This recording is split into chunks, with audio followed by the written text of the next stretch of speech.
What is up, wrestling fans? Welcome to one of our special combo editions of the Smark Out Moment Smack Talk podcast, where we are going to be wrestling with the past and doing some one more match retrospectives for the WWE Hall of Fame class of 2025. Who are we? Well, I am Tony Mango, joined as always by Robert E. Felice. Hey. And Callum Wiggins, back from a little bit of a hiatus, feeling better, and now we have this set up, so great to have Callum back.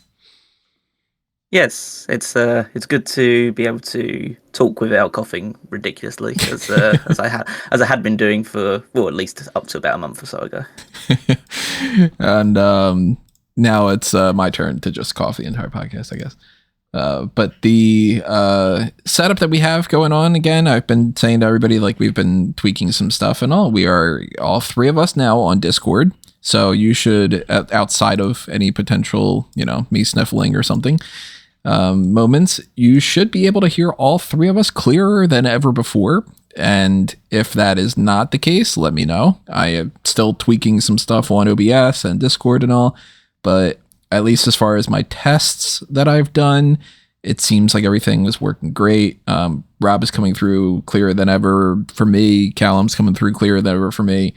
And it seems like I'm sounding the same as I normally am. So, let us know. Also, let us know what you have to say about these topics and everything else like that. Drop a comment below on YouTube, or send us a tweet, or post something on whatever platform you're checking this out on, or whatever it might be. If you are on Discord, by the way, and if you're not, of course, go on over there, then you can always chat it up on any of those little channels throughout the week for any reason whatsoever. Share a GIF of something you find funny, ask a question, post something on did you just see that move that happened on Dynamite? Like, whatever it might be. And keep in mind, too, that now that we are doing things on Discord, I'm going to potentially be switching up a little bit of the Patreon and the YouTube channel membership subscriptions to give the option of allowing people to kind of like guest speak on our podcasts. I haven't quite figured that out yet. And I also am trying to gauge what the interest level is. If anybody would be interested in I'd rather be on the entire podcast, or it's like the push to talk thing or something. I don't know. It's all a work in progress, but if you are potentially interested in that, all the more reason to join our Discord. If you want to help us out on the monetary side of things, or through merchandise, or lots of different options like that, Redbubble and TeePublic, you can pick up merch. Patreon and YouTube channel membership subscriptions are a great way to keep us afloat. The Arcast tier, Pick Your Poison tier, etc., etc. The thanks button is out there on the YouTube channel as well. And when we go live the next time around, then we'll have the super chats as well for that. I think the next time that we're going to be live is probably going to be the NXT Stand and Deliver post show. Probably. That's if we do that, because there is a chance to just loop that into WrestleMania. I don't know. That weekend's going to be insane like it normally is. No, we're doing Stand and Deliver. Probably. We've done that before. We've just half hour hard limit type of a thing. But yeah, we'll figure it out. We've still got a little bit of time. So keep all that in mind too. Also, you have a little bit of time left to vote on the Smark Madness tournament of who is John Cena's best rival of all time. That poll is going to be shut off, I don't know, sometime Thursday afternoon, I think. And then, see who wins that. It's currently between CM Punk, Randy Orton, and The Rock for the finals. So vote on that. You can find the link on the sidebar of smarkoutmoment.com.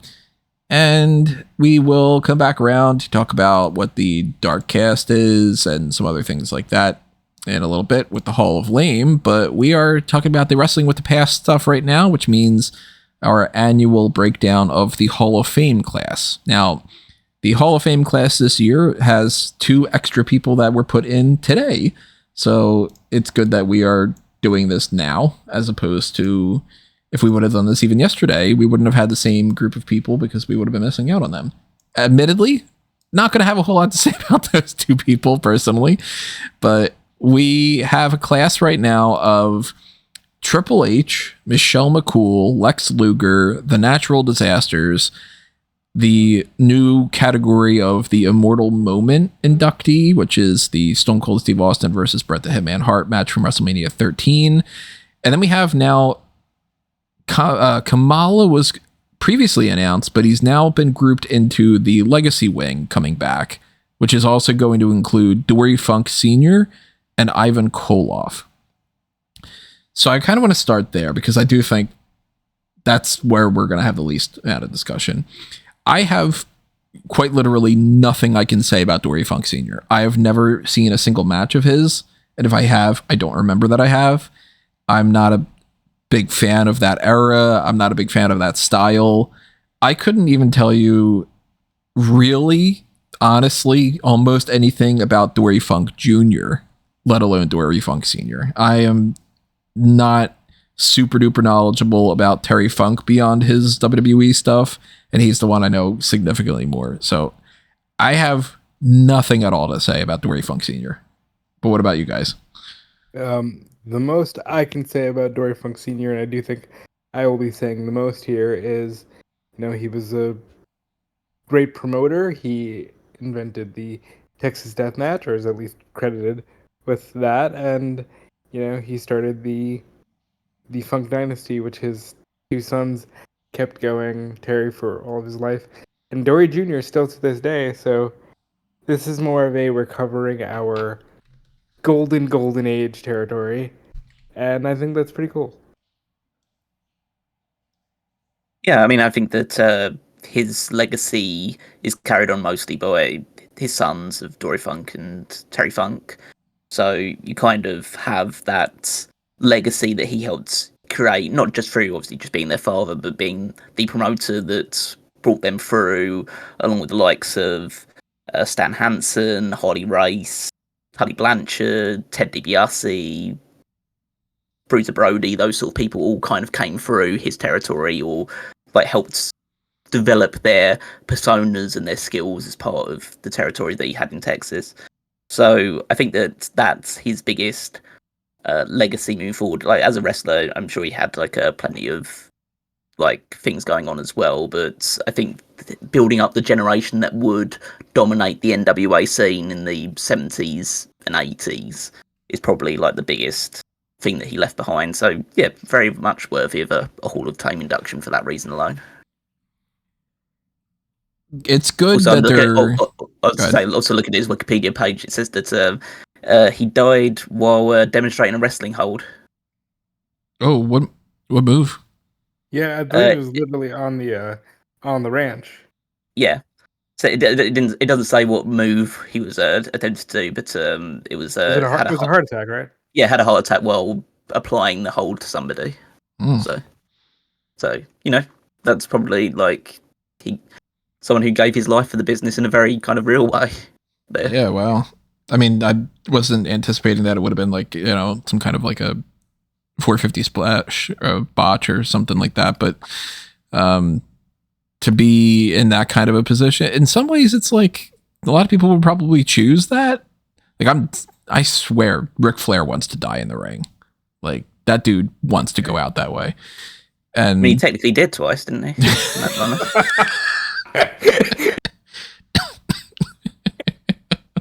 That's true. Ivan Koloff is another one that I don't really have much to talk about. Like he's somebody that I'm surprised it took this long to induct him. And he makes perfect sense to go into the legacy wing. In general, I'm glad that the legacy wing is continuing because to me, this is a very easy way to induct a lot of people that have passed on and people of previous eras that like realistically, as much as a lot of people would be like, oh, Ivan Koloff was a champion and this and that and that. In 2025, who would be watching the Hall of Fame to see a big video package or a big thing dedicated to Ivan Koloff, or a lot of those people that would be in the Legacy Award? And Koloff is somebody that it makes sense for him to go in. I can't, of course, talk about like favorite match or anything like that, though.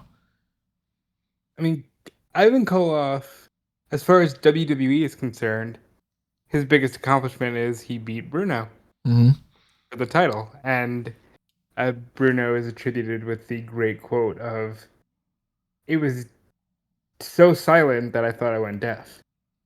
I thought I lost my hearing because people couldn't believe it." When I think Ivan Koloff, outside of that, I think teaming with Nikita and some fun matches in the Crockett territory with the Road Warriors. But this is one that I have to admit, I was like, oh, I thought he was already in. I just assumed he was there. Like, this feels like a wild overlook that he wasn't already in the Hall of Fame. Yeah, I mean, I think that Koloff needed to go in at some point. I mean, it's quite surprising it has taken this long, but I think essentially his reputation for WWE is that he's the greatest transitional champion in wrestling history, or at least in WWE history. And that he's the bridge between Bruno and Pedro Morales, like the two big stars of that era, going from like defeating Bruno Sammartino in Madison Square Garden, becoming the world champion, and then he held it for 3 weeks, passed it on to Pedro Morales. But that was kind of like this big passing of the torch moment. I mean, he's the not only like you could argue the best one because of that, the legacy of the two people that he sits in between, but he's the first ever transitional champion as well. So like he kind of set a precedent really in WWE for that kind of action to happen.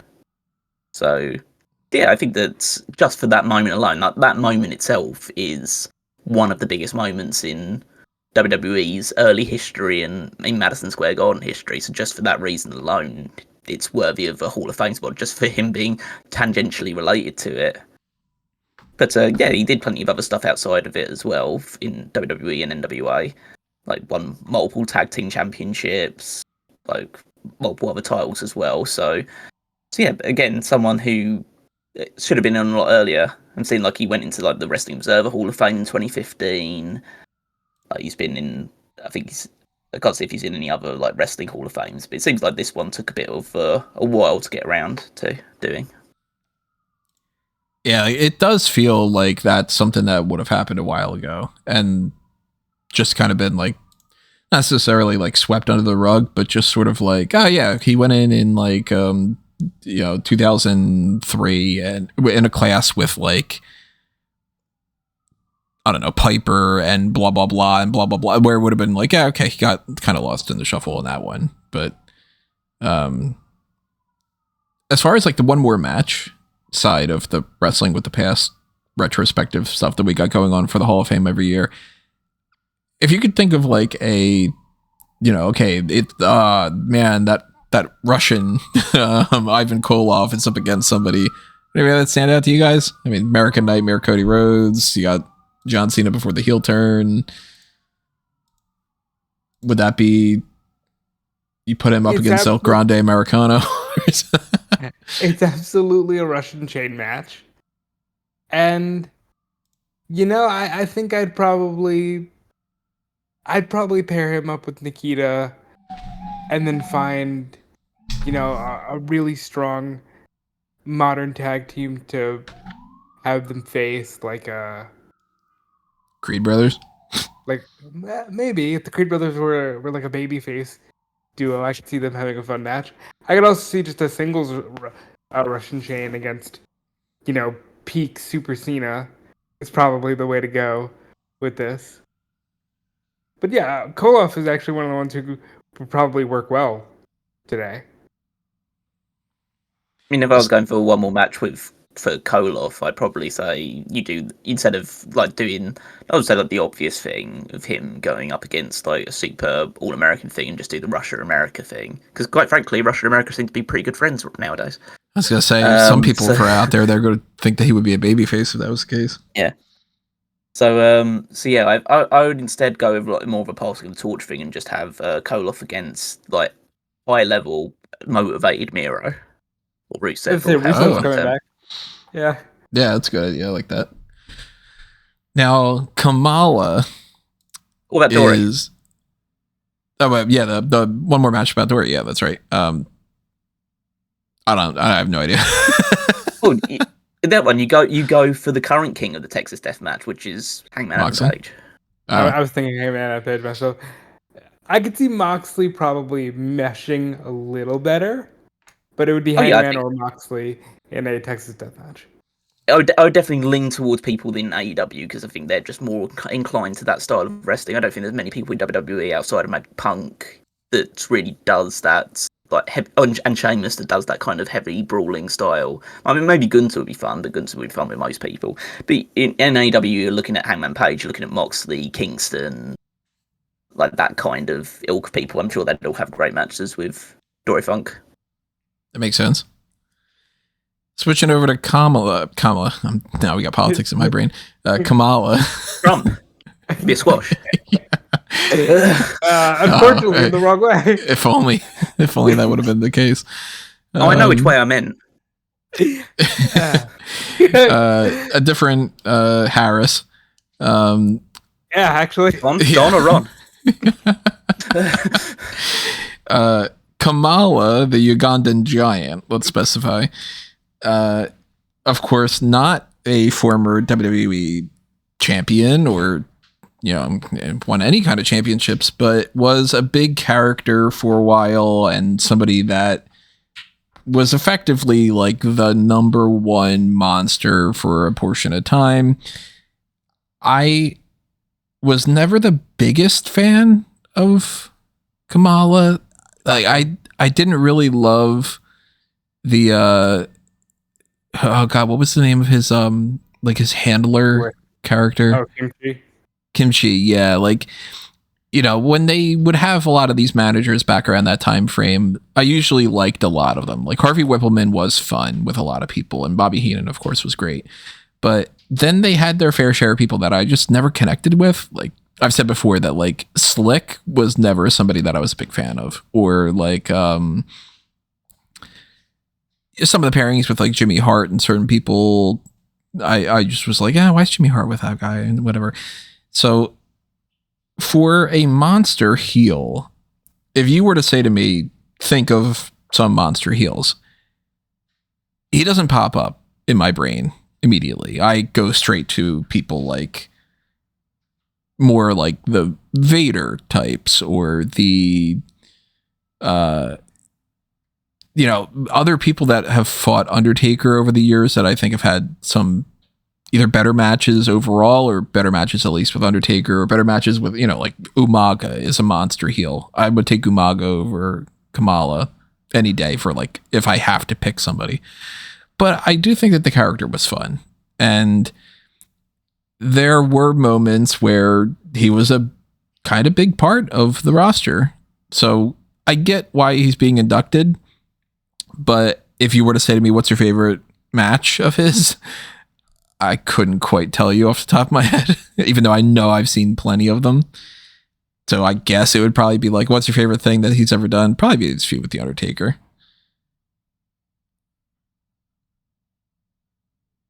Actually, go ahead.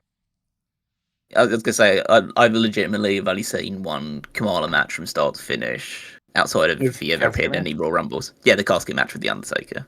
Okay. And, it was fun. That was a fun match because even though obviously you're not watching that match for the wrestling, because Undertaker at that point wasn't particularly great and Kamala was never particularly good from any of the bits and pieces I've seen of him.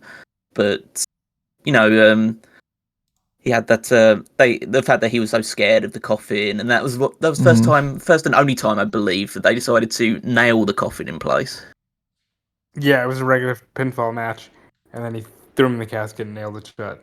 Yeah, exactly. So it wasn't exactly the archetype of what we would now consider the modern casket match, though we don't really have many casket matches these days now because the Undertaker isn't wrestling anymore. And nobody else is going to take on that kind of gimmick.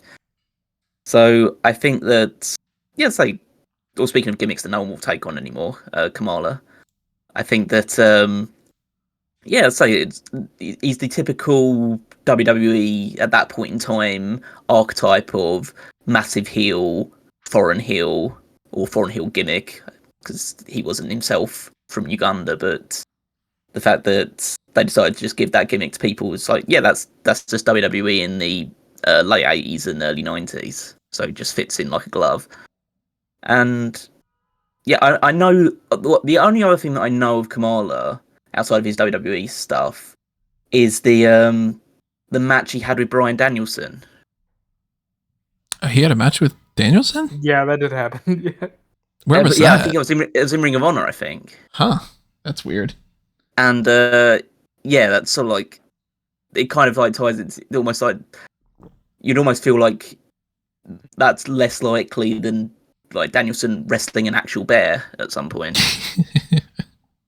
But But Who yeah, I won? think that I don't remember. I imagine Danielson. I imagine Danielson won. For the Ring of Honor World Title in 2006. Oh yeah, and Kamala was never Ring of Honor World Champion, so I assume that Danielson did win, which is good. Kamala put the guy over, so that was a good thing for him. I assume he wasn't getting that many paydays at that point anyway, so. That's one of And he those came back things to that it. if you were to say like the trivia and be like, all right, who did Bryan Danielson defend the ROH world title against from, that time frame? They really wanted to stump somebody. Who the fuck would guess Kamala? Well, I would, because I know that match. So off the top of your head, yeah. yeah. But and he came back to WWE. He was like kind of the boogeyman before the boogeyman in terms of like making like sporadic appearances in WWE. Like after his not his retirement obviously, but after his like departure from the company overall. He's also one of those people that never went to WCW after WWE around that time. It's kind of like, I don't know. Was he ever signed to a WCW, Rob? He was. You might know better. He was in the Dungeon Doom. Oh god, yeah. Okay, so they did. So yeah, I'm just thinking of like, is there ever some guys that just didn't ever cross over? But yeah, he was in. Okay, so he did Dungeon Doom thing, but he wasn't part of the the big like Monday Night War stuff. So yeah, as I say, that's kind of my recollections of him. As I say, not really my era of watching professional wrestling. By the I'm way, looking him up on Cage Match right now, and I'm coming across some pretty interesting things. What are you saying, Rob? On that same card as Danielson and Kamala, you have Fred Sampson, Darren Young, against Carl Anderson. You have the Midnight Express against the Rock and Roll Express. Remember, this is 2006. And the referee for that Danielson-Kamala match? Prince Nana. So that's just fun. See, he apparently had 432 total matches in WWE, but only 110 of them were televised. And of course, the vast majority of them are like 1986 WWF All-Star Wrestling against Nick DiCarlo and like people like that. Don Driggers on Superstars of Wrestling, whatever. Some people though that I found kind of interesting on here. There's a wrestling challenge. He beats Jack Foley. So yeah. And you can see that like this switch over when you are looking at like his cage match thing. So it's like, all right, he's beating a bunch of jobbers in like 1986. He's being built up to fight Hogan. Hogan beats him a couple times by like DQ. He beats him in a steel cage match. They had a no DQ match in Madison Square Garden in 1987. And then he never bounces back. Then it's from 87 until the end of his career. He's either beating a jobber, some, Bill Pierce or Sonny Blaze or whoever on Superstars or Wrestling Challenger or something, or he is putting over somebody else that they find more interesting. Like his last match in WWE was against Umaga, or Umaga beat him. He had lost to Yokozuna in 1993, and Bam Bam in 93. So they reached a point where they were like, hey, you guys remember him? Well, our big new monster or our big current monster is going to beat him, to be like, look at how much better he is than that. To the point that even Mr. Hughes beats him to qualify for the 1993 King of the Ring. That's something I don't remember. And he teamed up with Hacksaw Jim Duggan against the Headstringers on that one thing. That's got to be a weird tag team. Hacksaw and Kamala. Well, when they turned Kamala babyface in 93, they made him very childlike, for lack of a better term. Typical WWE. Where it was just like, oh, but isn't it cute? He doesn't. They went from, oh, what a savage, he doesn't even know how to pin the guy, to, oh, isn't it cute? Help him out, kids. Tell him to flip him over. And it worked, it worked for that generation. My memories of Kamala are very tied to that same era. If I'm going to watch anything Kamala related, it's usually the Taker rivalry. But I also love like the territory stuff and him being an actual monster and feuding with Andre and having a cage match with Andre and seeing things like Andre actually jump off the top rope on Kamala is just a good time because you don't think about Andre like that. But Kamal's one of those people who he deserves the spot. I'm glad it's the legacy induction for the reasons we've talked about, where it's like you get to honor these people while also keeping the show going. And no offense to him, I'm just saying I don't know how many fans are gonna want to hear the speech, But no, he was fun and he stayed in the wrestling business forever. Like you look at his cage match and you're reminded of how many random 80s legends shows are just all over the 2000s and late 90s where people just go to some venue to watch like this match. Kamala defeats the Lanny Poffo, like like you wouldn't even think about that, but that happened in August of '07. So I enjoy looking at stuff like this because it's a day gone by, but other than saying good for Kamala, I can't think of too much. So we had one more Kamala match. I'm looking at the roster right now and I'm trying to figure out. I'd go monster heel for him. I'd rather him do that than the babyface version. Another story before I go ahead and toss out my thing though. I forgot to mention about the story about Jerry Lawler. Where you love that. It's so funny to me that apparently the story was with the paint that they used to put on him, the moon and everything, that apparently he asked Jerry one time why he was drawing a banana on him, which is like, after all this time, do you think it's a banana this whole time? Like, I think that's just hilarious. But as far as like a monster heel Kamala against blank in WWE, for the most part, we don't have a whole lot of people that I think he would mesh super well with, but like, I mean, he wasn't really there for his wrestling. He was there to be a monster for people to go up against. So it's like, yeah, you could put him up against like a Damian Priest, but who would really, what would the story be or whatever? So my brain tends to go straight to, if you're going to have a monster heel, you have to have some kind of a real strong baby face that's like, it's a problem that they're going after that person. And funny enough, out of all the people that I'm looking through this list, even though we could go Cody Rhodes, you could go like, maybe he does a thing with like a Roman Reigns or whatever like that. I think it'd be more along the lines of just putting him up against another monster, and I'd just have him against Braun Strowman probably, or Jacob Fatu. I thought Jacob Fatu in terms of like, all right, if we're gonna give him one last match where it's a strong win for a young monster, it's Jacob Fatu. If we're gonna put him, let's put him in the babyface role, then I'm teaming him up with Otis to defeat Chad Gable and the Creed brothers. And then they pat their bellies and they have a good time and everybody has a good time and everybody has fun. Yeah, I think that his role would be, as someone who is pretty limited in ring, it's more of a case of him going up against somebody that can outpower him and show something special. Like, he's the sort of guy, like, in Cena's heyday, this is a guy you just put up against him just so he can hit an attitude adjustment on him. Yeah. So in that kind of vein, I'd probably would say a Bron Breakker be a good choice for this one. Just spear the crap out of him.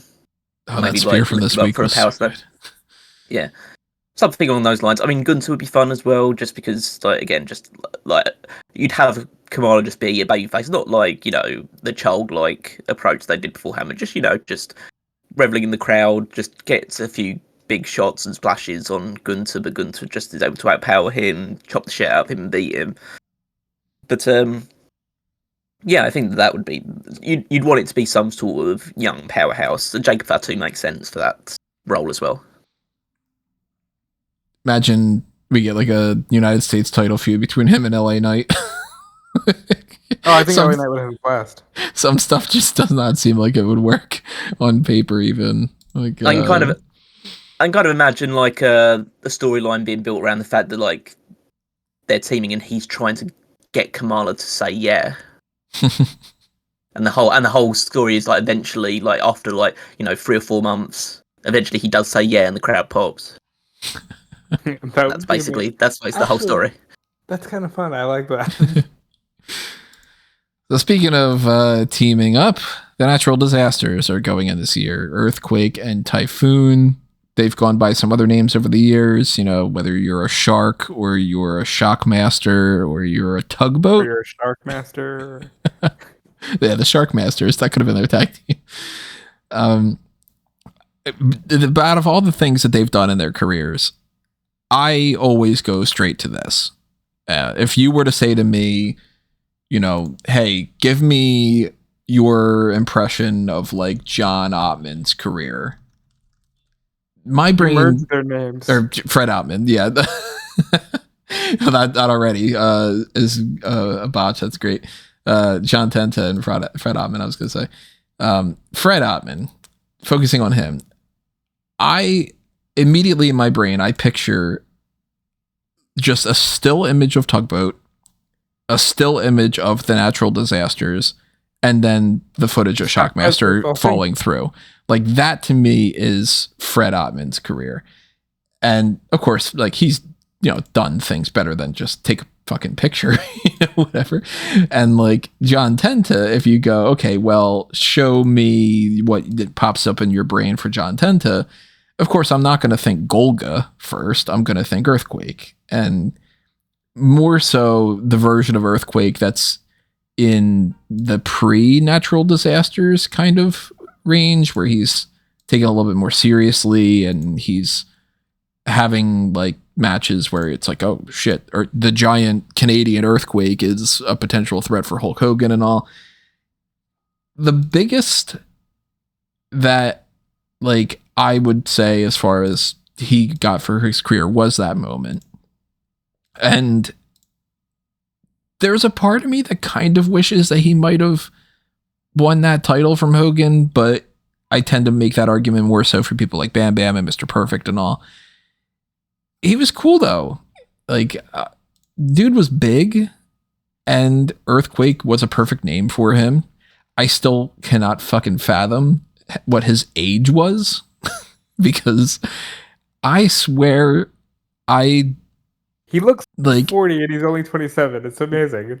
When he was like feuding with Hogan, when he was in the natural disasters, even like I grew up knowing in my heart of hearts, oh, that dude, by the time he was in natural disasters, was like mid 40s at least. And, maybe in his days with Hogan, maybe it was like early 40s. And to find out that he was like 26 or something blows my fucking mind every time I think about it. Maybe as somebody who, I can openly say this on the podcast, it deals with the thinning head of hair. Maybe I need to embrace the full skullet. Just like let the back grow and just shave the top, because he's a badass looking dude. It's certain people just look like badasses, and Earthquake is one of them. And honestly, I'm more hyped for the Earthquake induction than anything else.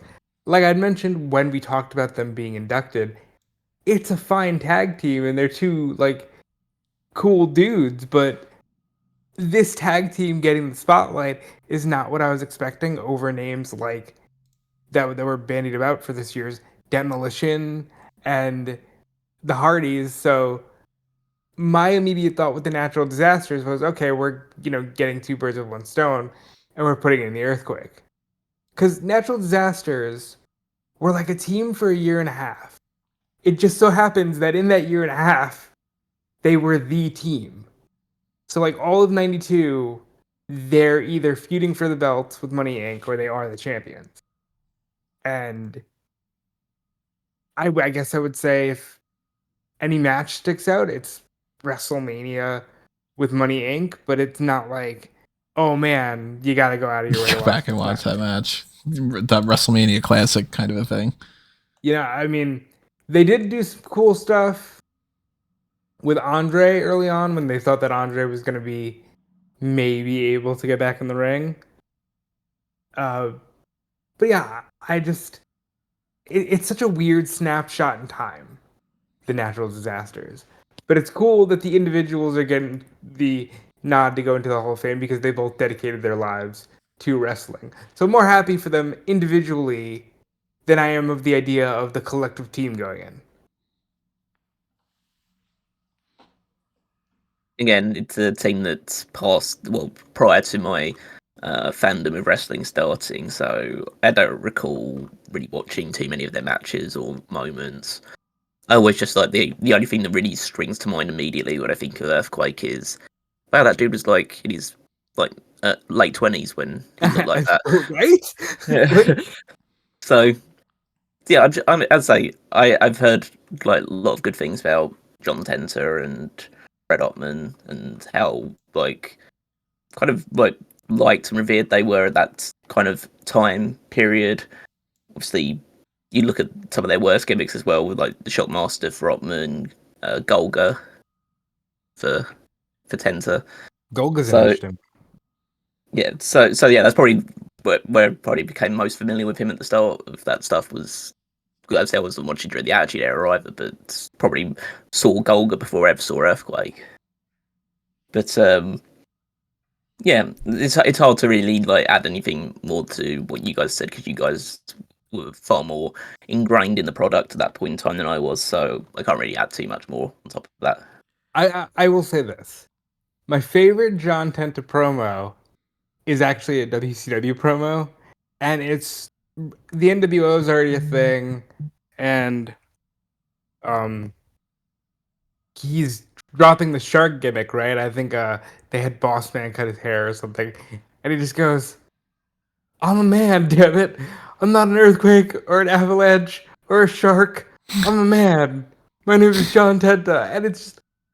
For some reason, it tickles me that he's just like, "I'm not an avalanche or an earthquake or a shark. I'm a man." So that's my favorite John Tenta promo. It's funny when they take a gimmick like, Earthquake. Okay, guy is big. When he moves, there's earthquakes. I get it. And then you go, okay, well, we can't really use the earthquake name, so let's go with avalanche. That's basically the same thing. Probably could have gone with quake or something instead, whatever. And then you get to like, he's gonna be the shark. Why? And then you bring him back to WWE, and then this Golga character. The oddities were, odd specifically, but when they popped up, you figure I'm a little kid. I'm like 9 years old or 10 years old or whatever the hell it was. I don't remember what year compared to where we're talking about. But I remember being like, who is this fucking chode? Like this Golga character is fucking weird and I don't understand it. Because they made a big point about first being like, oh, see that big thing on his head? It's some kind of a growth, like so a tumor. So he was going to be like, almost like Mankind. Think Kane. Think tortured soul. Yeah. And instead he was just, what's up with this guy with fucking Cartman on his shirt? The fat guy with Cartman, and he's walking around with the Cartman plush. Yeah. So good. That never made any sense to me at all. And then eventually when I found out that was fucking Earthquake, I was like, no, he looks smaller. And why is he doing this? Why didn't he just come back as fucking Earthquake?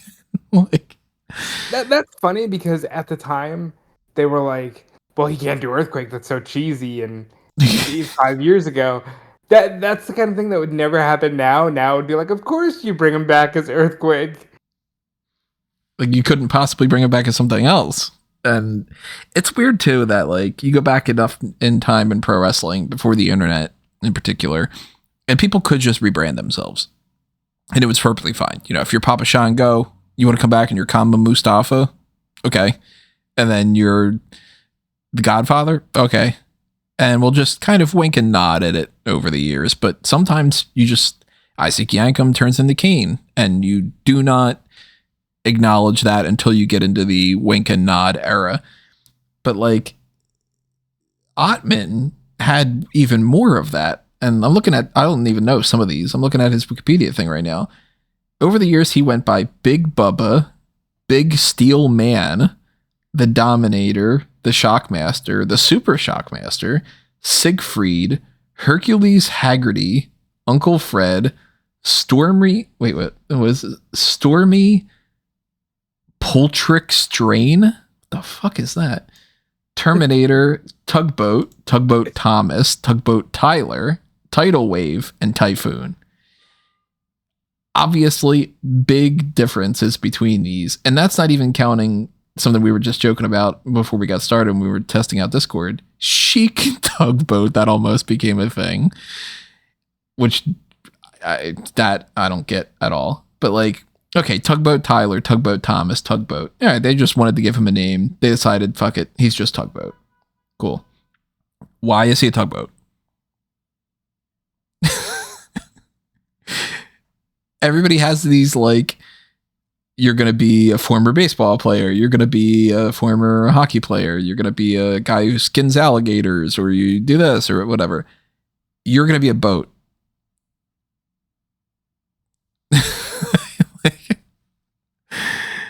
Dumb fucking gimmick. Never understood why they gave him that. It has resulted in plenty great jokes over the years of Tugger the Tugboat and Ricky the Dragon Steamboat being brothers. Shockmaster is one of the absolute best, worst things that's ever happened in pro wrestling. That alone, if they were to do things based off of like the worst blank, Shockmaster is... I do not understand how they thought it was cool. I don't think they thought they were going for cool. I think they thought they were going for like superhero. Remember, this is the era of like if they could have put a guy in a Power Rangers costume, they would have. Even that though, like if you want to go with like, okay, we want somebody that can team up with Sting and he can kind of be like superhero-y. Let's go with the overweight stormtrooper with glitter and a fucking, I don't even know what you would call the thing. It was like not even like a boa, but it kind of was. It was like a vest boa combo thing. I get like when you look at like some sketches of like Mason the Mutilator for Mankind and you're like, you were working with something, you weren't quite there yet, but I see where you're going. You mean to tell me somebody sketched out this Shockmaster thing and went, that looks pretty fucking cool? Yeah. Awful. Absolutely awful. If it would have been the most muscular dude and he had the same outfit, it would have still looked bad. If it would have been a better outfit and it would have been on Fred Ottman, it still would have looked ridiculous. Like, this was just their attempt to glitterize the Black Scorpion, which didn't work and was also just, hey, we're going to disguise a guy, and we're going to have Ole Anderson do a voice somewhere off camera. Like, I do kind of miss that era when you think about just the stupidity of many things in that era. It's amazing. I kind of wish some of that could come back, and then at the same time, I'm afraid of if it did, what that would be. But I miss that, like, some people could just be, hey, he's Hercules Haggerty. Okay, well, he comes back, and now he's Siegfried. No, he's Typhoon, or whatever. We already talked before about, like, some other ideas. Like, I put out a thing when they first announced that these guys were going to be inducted into the Hall of Fame of, like, if you were to make another natural disasters nowadays, what would it be? And it was like, okay, well, Otis is obviously one of those, and he's landslide, and I forget the name of the other one. Bronson Reed with the tsunami. A one more match thing, that's where my brain goes to. You put the natural disasters up against Bronson Reed and somebody like an Otis, or if you wanted to do a more like, hey, let's get like more mileage out of it that isn't just monster versus monster, I could see them actually having a lot of decent matches. Like you put the natural disasters as like the big dudes to overcome against a team like, say, I mean, DIY could potentially have a decent match out of them. It wouldn't be my go-to option, but like they could have a pretty fun thing. They could be fun to squash. A-Town Down Under. I could see the Usos having a decent match with them.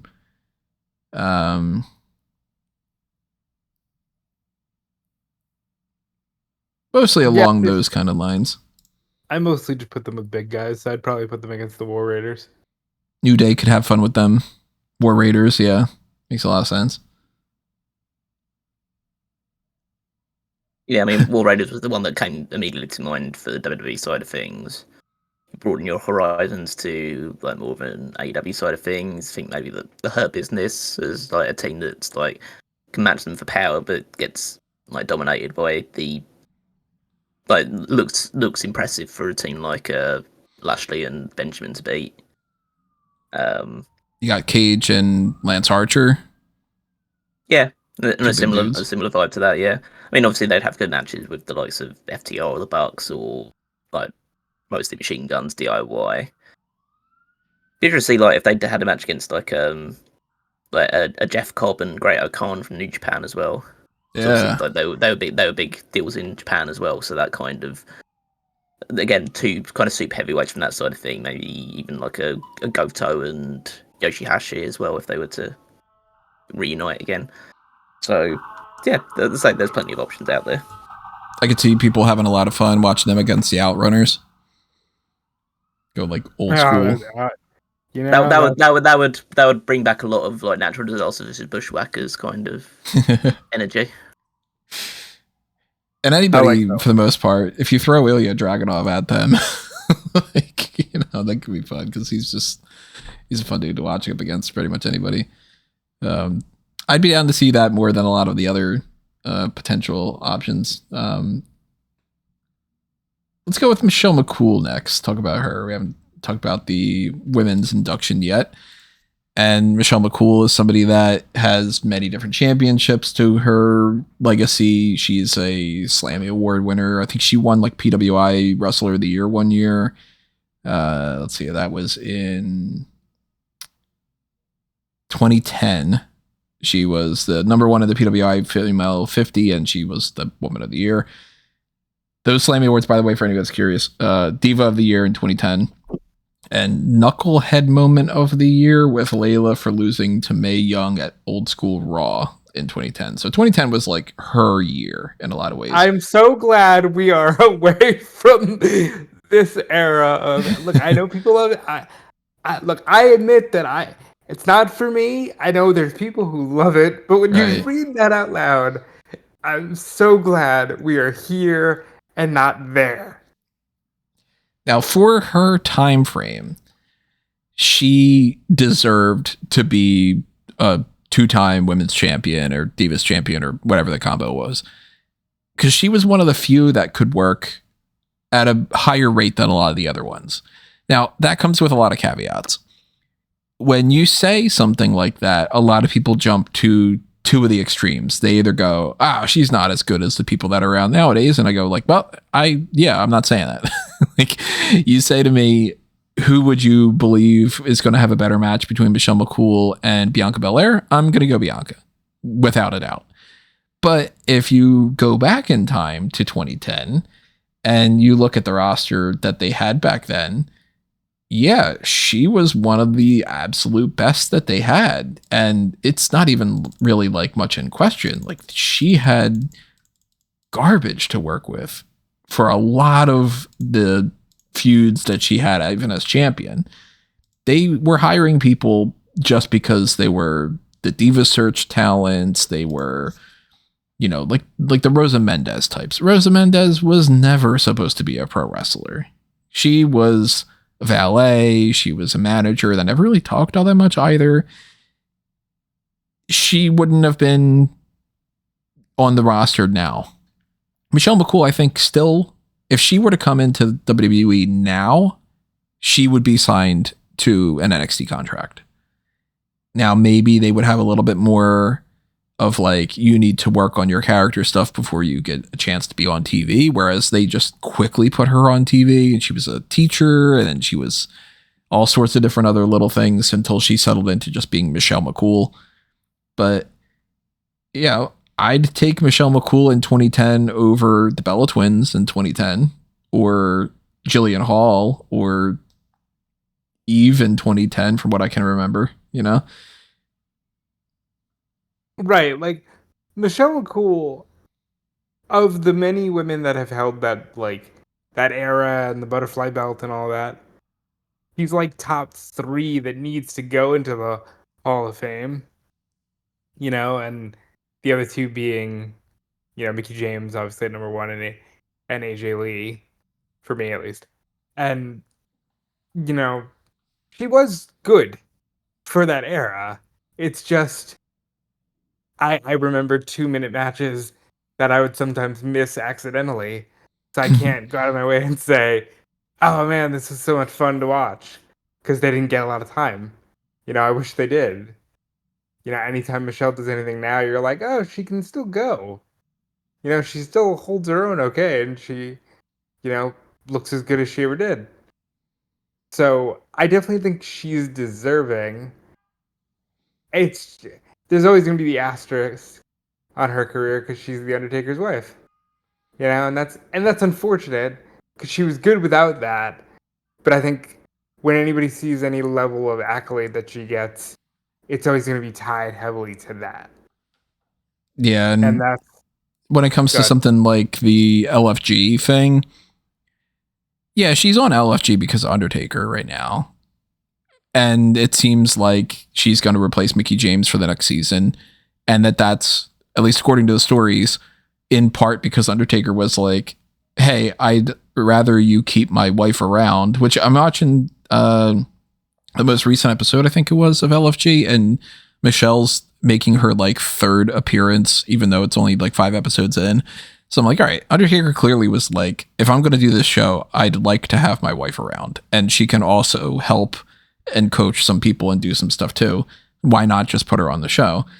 If they would have said prior to LFG announcing Mickey James that, hey, one of the coaches is Michelle McCool, and it's going to be interesting to see that she's a coach and also her husband is a coach and they're competing, there wouldn't have been a part of me that would have said, well, that was clearly Mickey James's spot and they, had an issue with that.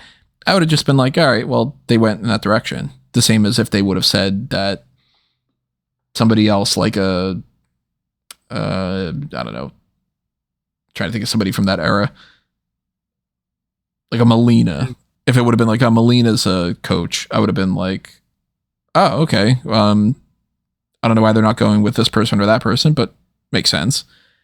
And McCool, I think, gets unfairly like put down because of being Undertaker's wife, and people act like she never did anything worthwhile to be in the Hall of Fame. And I'm like, all right, well, go back to that time frame, watch as a wrestling fan in 2010, and you'll see the stark difference between her and some of the people that they had on that roster. That being said, though, she's not making my top 5 women's wrestlers of all time list. So when people act like she's the best thing that's ever happened in the women's division and she would outmatch every single person, like, put her over Charlotte, a Rhea Ripley or a Sasha Banks or somebody, I don't know. No, I'm not going to go there, but she holds her own. And she is one of the few people that if they were to say legitimately she is going to have another match, I would have some options in my head as opposed to being like, you got to really pull something else out here. She's the best of her group, and I think there's no disputing that. Beth Phoenix. Beth, I'd rank over her. I'd rank Beth, Natalia. At least like there should be a couple of other people around about that sort of period. Okay, look, all right. This is why we need Callum back on the podcast, because I said there's no disputing that, and then you proved me wrong in 2 seconds. Yeah. I mean, I'd say like if you're sort of kind of like looking at that kind of period of time in terms of who is like the top level people, I'd say like at that period of time, you're looking at Beth, you're looking at Melina, Natalia. I'd say Victoria was still kind of, she was on like the back end of her WWE run at that sort of time, but she was still a higher level. See, I don't count Victoria as much because when she was, I'm thinking of like when Michelle was on top, I think Victoria was already in TNA. Well, Mickie James was also there as well at that point.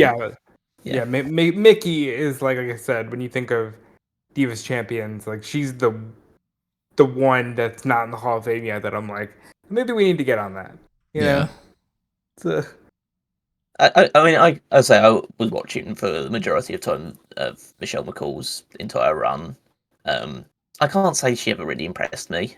And it's like, I know it's supposed to be like a bit of a celebration of them. And I'd say she was definitely on the higher end of things, and she worked hard, and she got a lot better than the sexy teacher gimmick that they gave her early on in her career, and actually rose up to being like, a very competent wrestler. I just think that like the whole Lay Cool thing, because that's the big era of McCool's time in WWE. It's a rip off of the Beautiful People from TNA. Mm-hmm. A less interesting version. Yeah, exactly. Because it's partly PG because of the WWE side of things, and it's just like poorly executed. Like people will bring up the Mickie James stuff because that is like, yes, it's the Mean Girls bully gimmick, but like they just took it way too far, and they just weren't as interesting. They were too cartoonish compared to the Beautiful People that were, they were like very bitchy. I mean, and had similar qualities to them. But I think the kind of more loose environment of TNA benefited that gimmick, whereas this one was restricted. Like they could have gone further in different directions. And but they had to keep. It's weird because they had to keep the PG thing, but then they're totally fine with just bullying a perfectly good-looking woman and saying that she's fat because backstage people think that she's fat. It's like that. I will never understand that one.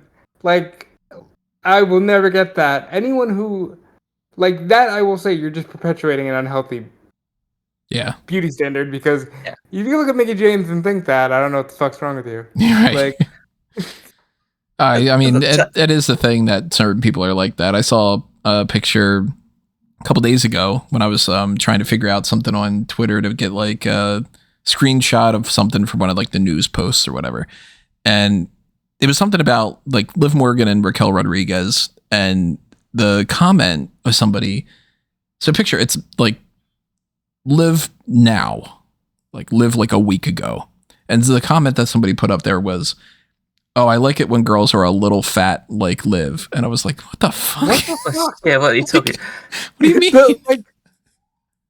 So it's like it still like continues. An actual, like just regular body proportion. I know, right? Like thin person like that. Yeah, exactly. I know it's ridiculous. Yeah, it's crazy that the Mickie James angle was a thing to begin with, but the Michelle McCool and Layla team, to me, I never really loved it. And that's not a matter of like not liking Michelle or not liking Layla. I'm actually kind of surprised that they're not just kind of inducting them both a little bit. I don't think that necessarily Layla's going to get in on her own, but I like Layla. And, for the era that she was in, like, yeah, she wasn't great in the ring compared to now, but she was fun. And I mean, you can argue Layla's like arguably more deserving than McCool. She had a much longer WWE tenure than McCool did. She broke out of a barrier better. Yeah. I mean, she started earlier than McCool did because they were part of the same Diva Search, I believe. And Layla won that Diva Search. McCool was eliminated. Yeah, but Michelle was on TV faster because she was managing the teacher's pets within 2 months after the Diva Search. Yeah, but Layla was already on TV at that point, so she'd already won it by that point, and she'd already been appearing on stuff. Like they did this whole let's say there's like multiple different. Or was that Ashley's year? I actually can't even remember if that was Ashley Massaro's one instead of Layla's one. But either way, like Layla. No, the dodgeball one was the first one, wasn't it? That was Christie's one. No, that was Michelle definitely did a dodgeball because supposedly she got maybe she was in the first one then, because she was part of she did go into OVW beforehand. Oh, okay. Yeah, so she was part of the 2004 one. So yeah, she was part of the first one. I think she was like one of the first people eliminated from that one as well. But then obviously kept going for a while. But yeah, I think Layla lasted well into like the late 2010s. So I think that it's so yeah, I think it would be right if they would go in as package, because that would kind of align to the fact that was the biggest gimmick of both of their careers, and they were both multiple time like women's champions, Divas champions. They held the title together as a split thing, so Yeah, it's exactly. like So, shared award thing there. And that's when first women's tables match, or first in a while, I should say. Yeah, and that's when you get into the whole argument, like the reason why she's getting inducted is because she's the Undertaker's wife. As like a separate thing, yeah. Well, it's the fact of like, yes, she's probably, by WWE standards, she's worthy of a induction because she's a multiple-time world champion. But she's going in now, and Layla's being left behind for the time being, probably because Layla's also just left the wrestling business behind entirely, which is probably part of that aspect of it. But then it's also the fact that, yeah, Michelle McCool's tied to it because she will forever be tied to it through The Undertaker. And, yeah, and then you also look back at this, I'd say, she worked really hard, so I don't want to take anything away from her too much. But it is quite, like, it's not coincidental that they get married in 2010. So they would have been, like, dating for at least a while beforehand. Like, in a completely different universe where they don't get together, Michelle's probably released in 2007, 2008 as part of just like a round of cuts. Just makes you think sometimes. But we're not speaking against nepotism here. I mean, no, listen. The guy who's going in is the biggest case of nepotism in wrestling history. Yeah, I mean, the guy we're going to talk about in the main event of this Hall of Fame. Going in, he's Cody's uncle. I mean, like, we're definitely not acting like nepotism isn't a factor here. Michelle's got Undertaker backing her. Layla, unfortunately, has Ricky Ortiz. Yeah, exactly. So, but as I say, I'm not trying to take away from the fact that she did work hard. Like she did the Styles Clash on TV. That was probably, for a lot of people, that was their first ever indication of the Styles Clash. That my favorite thing about that is that 10 years or whatever it was later, he got the Undertaker to say that on TV. That was Undertaker's big dig at AJ Styles was, "My wife did your move." Okay, that's Michelle McCool is such a fun case, but I don't know. I do appreciate her run, but it's like we said, different strokes, different folks. It is funny to think that for some people that are just they only watch WWE or something, that they would be like, when AJ pops up, they go, "Oh, who's this AJ Styles guy? Hey, look at that! He does the Faith Breaker." That's just funny to think of. Also, what's funny to think of is, I guarantee you, we at Smark Moment this is a podcast that's mentioned Ricky Ortiz more than any other podcast in history, with the amount of times that he's brought up on Smark Moment shit by me. And I'm learning that Rosa Mendez is like your woman's Bam Neely. She kind of is. Rosa Mendez kind of. Yeah. There's a group of, it's that whole era. That was fucking terrible. How did I start getting into doing podcasting and doing all that stuff around that 2009 range? I don't know. Because it was new. I guess it was just like I had an option to, complain about wrestling then. So, maybe if things had been differently, who knows what would have been. But as far as a one more match option for Michelle McCool, of course, you can look at a lot of different people that she could have a match with that would work. She is still, the last time that we've seen her has been in like Royal Rumbles and such, and she's been able to hold her own, at least in, you would think it's like, okay, well, some people go into Royal Rumble, they last like 38 seconds, and you're like, they did their move, and that's good enough.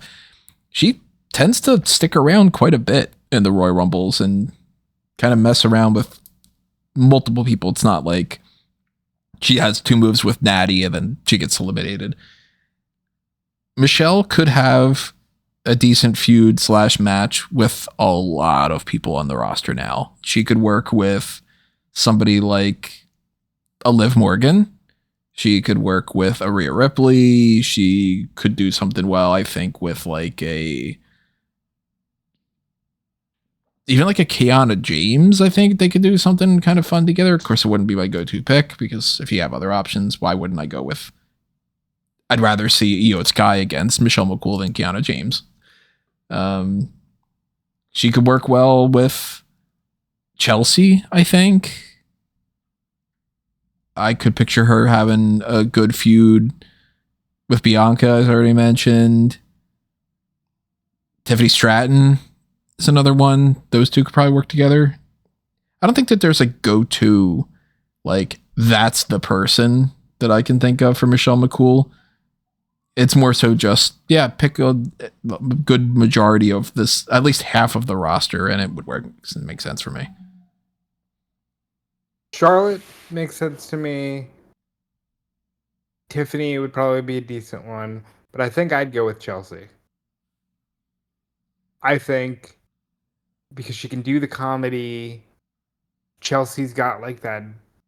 It's like the perfect speed for Michelle. She's got that diva stuff down. Chelsea's currently U.S. champion. I can't think of any more All-American woman than Michelle McCool. I think I'd go with Chelsea. I think if I was going for like just the overall best match, I'd probably go Bianca. Just because I think Bianca has good matches with everyone and would be able to put on something there. I was going for the one that would probably mesh well with Michelle's level, because you don't want someone who's just going to choke her up too much, because obviously the level of competition has just gone so much better in the years since she's no longer been an actor compared to her. I'd probably go Becky. If Becky was obviously back in the fold, because if you judge it based on how well Becky did against like Trish and Lita, like she knows how to adjust her style to people that are of that kind of, that don't have the same level of athleticism of today's wrestlers. But the one that I would desperately want to see though is Charlotte, because I'd like them to have a feud, because Charlotte would be able to get away with half the shit that she gets away with other people with Michelle McCool. If you've got the Undertaker, as Undertaker sitting there's like, oh, you want to say certain things or sandbag in this sort of match? Well, you got my husband to answer to, and there's the one person that Charlotte Flair can't lord over, really. You think she pops up and says, "Yeah, then why is Undertaker in my DMs?" And then you just hear I got a dead man motorcycle. in my DMs. Yeah. Which we didn't talk about that, and it's not fully related, but goddamn, that segment was fucking trash. Oh, we'll get there. Well, the hot tags are coming. Michelle could do a line at one point in that in the promo saying like, just like your marriages, you're going to rest in peace. It's going to rest in peace. You're not enough for me. Let's see, Lex Luger. We haven't talked about him yet. Total package. He never won a championship in WWE, but arguably should have during his relatively short stint in WWF specifically. He's known to have a lot more success in WCW, which of course is like kind of folded into this because it's, they own the company and everything. But Luger was a guy that I, of course, grew up with, in the sense that when I'm watching wrestling in the late 80s, if you can kind of count that, I'm really not like cognizant enough of that, but going back and watching old tapes and stuff, but the early 90s, mid 90s and stuff, Luger to me was like, oh yeah, it's Lex Luger. He's one of those big names. He's a guy that I never understood didn't win the Intercontinental Championship at some point. I could have sworn that he would have won a tag title. It would have made sense if he would have won the world title at some point, and he never did in WWF. Now, part of that is because they had Bret Hart, they had Yokozuna, they had these other people that they were prioritizing, and there wasn't a second world championship. I think if there was a second world title, Luger would have won one of those. And it might not have been a great run. I'm pretty certain it probably wouldn't have been a great run. But Luger in 93, he would have been the SmackDown champion or something. And they would have done the Hogan thing with him. They would have had him feud with people like Crush. They would have had, matches along that kind of spectrum. And it would have just been one of those title reigns. I don't think it would have been monumental. But I liked Luger. I liked the The whole steel plate in the forearm thing, I always thought that was kind of fun. Never really was the biggest fan of when he would pick certain people up for the torture rack, and it would be like he would just do like 2 kind of squats, and then that was the end of the match. It never seemed like they were actually submitting to me, but I like the torture rack if it's used well. I think it can actually look like it hurts like a son of a bitch. I actually think Ezekiel Jackson did a better job at the torture rack than Lex Luger did. But I like Luger in WWF. And when you go to WCW, because I was never a big WCW fan, so much of that just gets lost in translation for me. I was not really paying attention to him when he was part of like the Four Horsemen. I wasn't really super tapped into him being the guy that beats Hogan, because to me, I was still just like, I'm not super feeling NWO at that point quite yet. Kind of took a little bit for me. And then went straight to like, okay, Sting's my fucking guy. I want Crow Sting to win that championship instead. And then eventually Goldberg and all. But I like Luger. He is a guy that a lot of people crap on that I would defend more. But I will fully admit, like, yeah, Luger is not going to be in my top 25 for pro wrestlers of all time. More than deserving of a Hall of Fame induction, though. I'm glad it's finally happening. I'm glad this is happening while he's here to do it. You know, a lot of ups and downs in his personal life, and I think people have mixed emotions on him going in because of that. But I will say that for anything I've seen of him, it seems like he's, you know, a really sweet and humbled guy now, and I'm knowing the physical struggles he went through, I'm glad he's getting the chance to do this. And then outside of that, it's egregious that he's not already in there when you talk about this is a top 5 guy in terms of main event for the late 80s and all throughout the 90s. Like, Lex Luger probably should be in the Hall of Fame one way or another, even if you snuck him in as a horseman or something. Like, Luger, if you run down his resume, WCW champion, beat Hogan in the peak of the NWO, beat Hogan before Sting did even for the WCW title. He won the Royal Rumble. He had the rocket strapped to his back in WWE. That didn't work out for him, but he was still, they tried, just like WCW did, to replace Hogan with Luger. So it's always been wild to me that he doesn't get a lot of talk outside of like, oh, wasn't it crazy that he showed up on Nitro for the first Nitro? Like, his career is so much more than that, and he's almost always top of the card. So it's cool to see that chapter closing, and I hope he gets his wish and gets to stand up for the Hall of Fame. Luger's a very kind of interesting character in wrestling history in that he's so polarizing in terms of was he good or not. Because there were definite periods of time in his career where he was super over. Like feuding with Four Horsemen, like he was one of the main guys to go up against the NWO in that first run with WCW, and then you look at like the reaction he gets when he slams Yokozuna on that aircraft carrier, and you kind of think, okay, so this is a guy that did have potential, and there were periods of time where he was a hot hand, and you could have really pushed him to the top. Like, I mean, and as I say, he won world championships. It wasn't like he ever was outside of the main event scene, like Rob says. But then there's that other side to him, which was he wasn't really that good of a wrestler. Like, he was fine, like nothing special. I'd say he veers more on the, you know, bad side than good. But you know, he wasn't Ric Flair, but he wasn't, I don't know, Mantle or something. So like, he fits comfortably within those two barometers. But I think that what the issue with Luger was that he just wasn't sustainable as a top guy. He would always have the hot streak, but then it's just something about him that, it affects certain wrestlers. I'm trying to think of certain people off the top of my head that I'm not. I tend to bring up this guy when I talk about something, but like bring up maybe a Dolph Ziggler type, where they get hot for a really short period of time, where it just feels like, okay, go with this guy, go with this guy, go with this guy.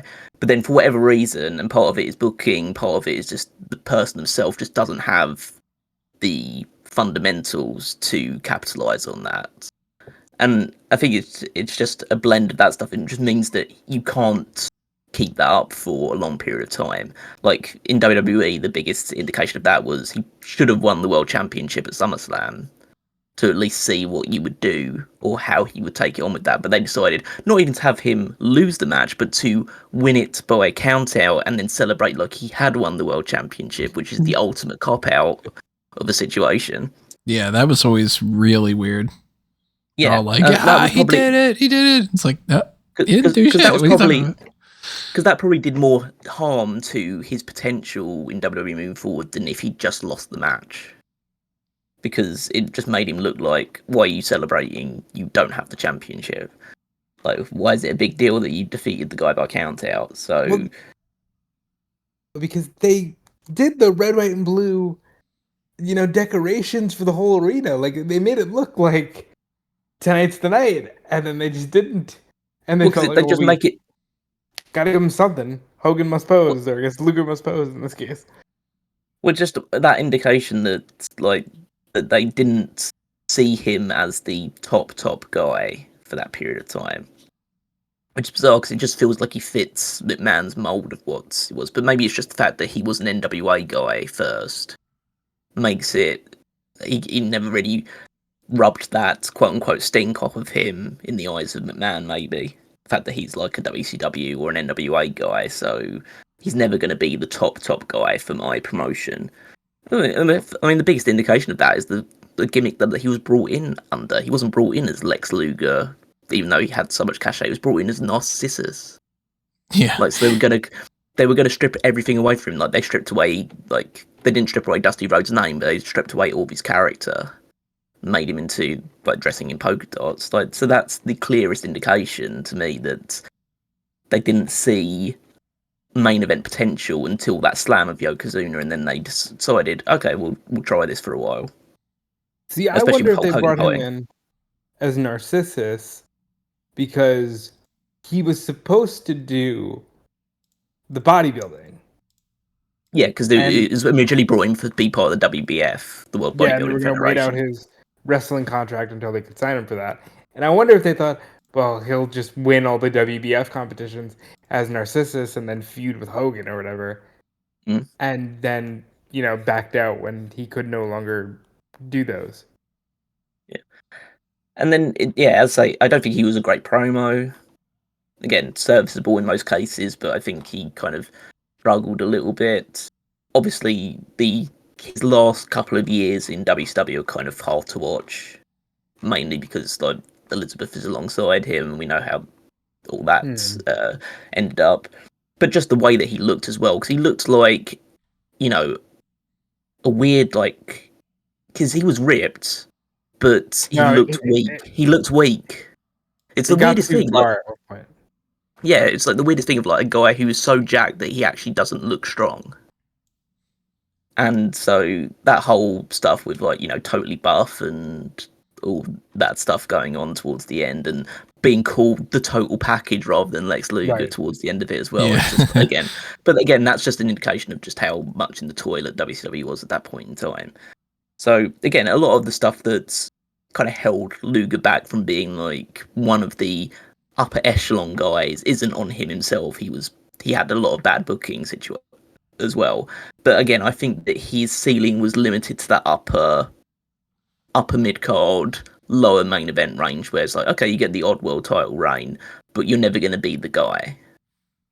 Yeah, so he was always on that second tier. So yeah, maybe if there was a secondary world title in WWE, he would have won it, but he would always be the secondary guy. Like he was never going to be Hogan. He was never going to be Flair. He was never going to be Hart or Michaels or anybody like that. He was just always going to be slightly underneath that. He literally was the secondary Royal Rumble winner. Exactly. Yeah, yeah, think about it that way, yeah. And like modern day equivalent of him, if he were to just be like on, you know, for the first time ever, you take him and you put him on the WWE roster nowadays, I think if he could get past some of the other things, like he had the look, without a doubt. And they would already be like, okay, what do we do with this guy if he's got this look? But nowadays they do put a little bit more focus on some other things. So, you know, he would struggle to be in like NXT more than he would if he would just be straight on the main roster in a different era or like that. But I think he still could succeed on today's roster. And he would be somebody that maybe would be in the Intercontinental title range or maybe the United States title range or whatever, more so than the world title. But I could see him being a guy that could feud with a lot of people. And the one more match kind of scenarios, I tend to think, when I go Luger in my brain, I tend to think more just from my personal bias of like when I was watching wrestling, I think like 94 Luger more than I think any other incarnation of him. So if you were more in like the narcissist side, that's a completely different person to book than for Horseman version or, you know, anything like that. But I would go Luger 94-ish on the roster against somebody like a Drew McIntyre. I think he could work well with. I could definitely see him working well with Gunther. Keep bringing his name up, but that's, you know, within reason. If you wanted to go a heel, I think probably him against Cody would make sense. I'd put him against Cena. Like peak Cena. I can see that. I could definitely see Cody. I'd be curious to see what a feud with him and Punk would look like, because it just, that doesn't scream to me like that makes perfect sense. So it'd be like, well, then what do they do? You know, Kevin Owens, I think, could be kind of fun. See Sami Zayn having Sami Zayn, Randy Orton. I'd be very curious to see what kind of a match he would end up having with Shinsuke Nakamura. Just out of like the sheer like, what's that going to look like? AJ Styles is another option.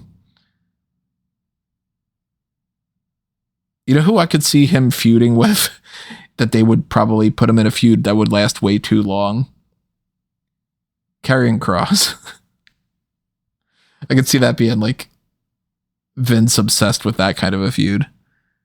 But you know, maybe it could work. I don't know. I could see them having fun. Like, the matches might not be the best, but I could see some fun promos with him and Trick. That might be a good time.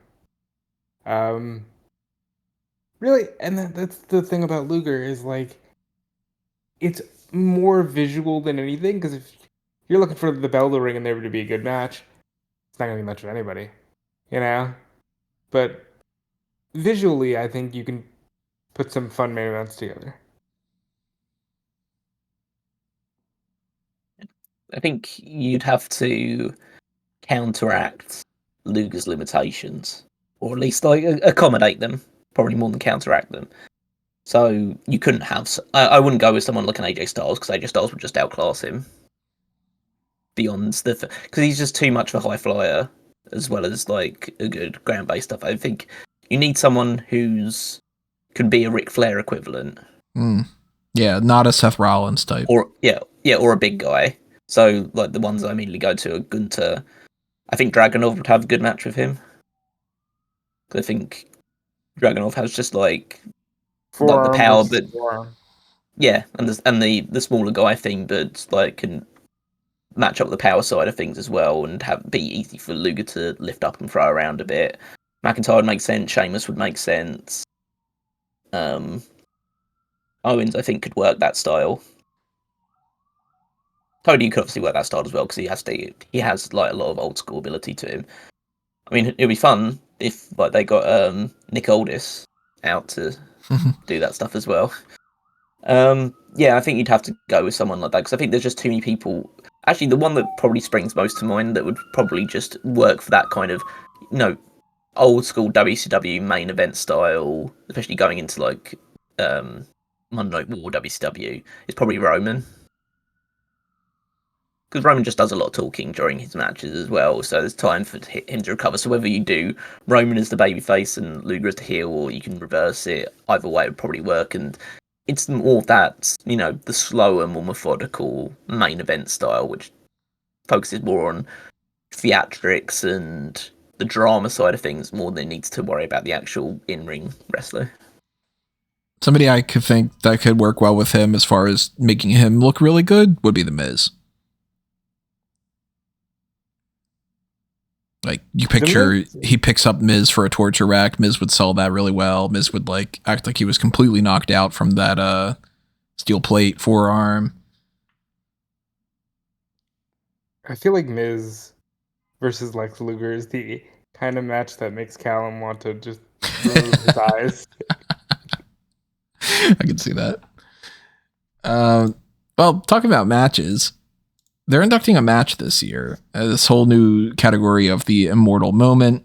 This is going to the no disqualification submission match between Stone Cold and Bret Hart from WrestleMania 13. We've talked about this match plenty times over the years. We're all fans of it. We all think it's great.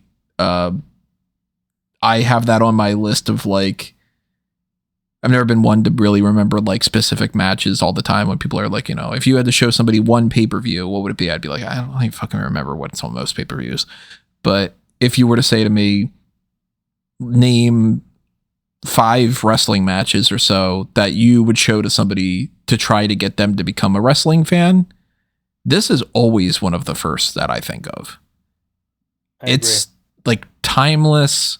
Stone Cold and Bret are never really better for the most part. The heel and face dynamic switch is something that's really intriguing and really interesting. It's got a good ending to it that they've now beaten to the fucking ends of the earth. Yes. Everything about this match is so good. And for it to be the first of this kind of an award makes perfect sense to me. First of all, I want to say I'm glad it's this match getting the first nod and not fully being thrown off Hell in a Cell. I do think that should be number 2.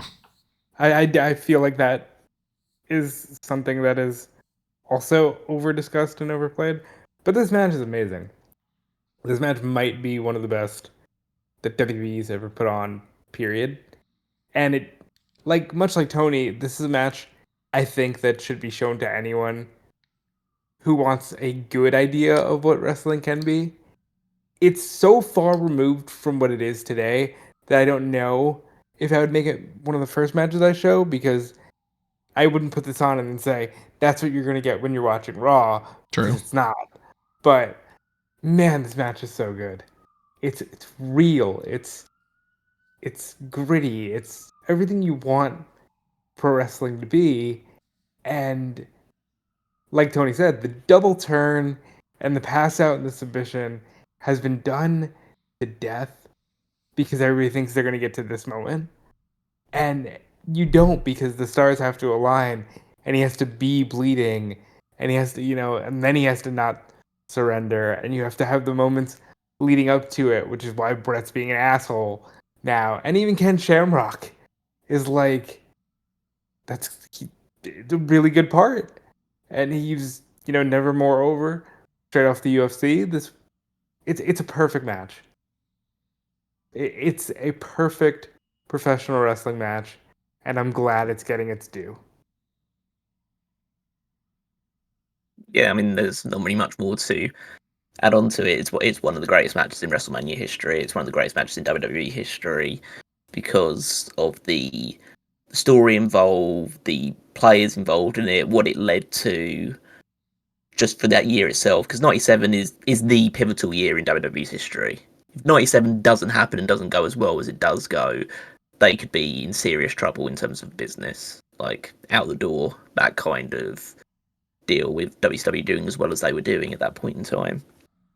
So they needed this match to establish Austin as, okay, this is the guy moving forward, and Bret being the perfect kind of catalyst for that as well. I do kind of feel the double turn is kind of overplayed a little bit. From my perspective, and knowing a bit of pieces and going back and watching some of the stuff leading into this match, Bret Hart is a heel going into this match already.